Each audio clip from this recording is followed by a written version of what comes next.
বিয়ে প্রসঙ্গে মুখ খুললেন মারিয়া মিম। শোবিজ অঙ্গনের আলোচিত নাম মারিয়া মিম। ছোট পর্দার একসময়ের জনপ্রিয় অভিনেতা সিদ্দিকুর রহমানের প্রাক্তন স্ত্রী তিনি। সিদ্দিক ও মিমের সংসারে এক পুত্র সন্তান থাকলেও 2019 সালে আলাদা হয়ে যান এই দম্পতি। এরপর থেকে ব্যক্তিগত জীবন ও ক্যারিয়ার নিয়ে বেশ আলোচনায় তিনি। বিচ্ছেদের পর নতুন প্রেমে এই অভিনেত্রী একাধিকবার স্বীকার করেছেন প্রেমের কথা, তবে প্রেমিকের নাম প্রকাশ করেননি।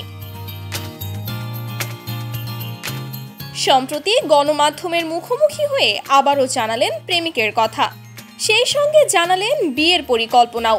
মারিয়া মিম বলেন, বাংলাদেশে তো এমন কোনো ছেলে নেই যে পছন্দ করার মতো কেউ আছে, কিন্তু যখন দেশের বাইরে যাই তখন সবার দিকে হা করে তাকিয়ে থাকি। এত সুন্দর সুন্দর ছেলে, মনে হয় বিয়ে করে ফেলি, এই টাইপের। টাকাওয়ালা মানুষকে দরকার উল্লেখ করে মিম বলেন, টাকা তো লাগবেই, চলতে গেলে টাকা লাগবেই। ভালোবাসা আসলে কি?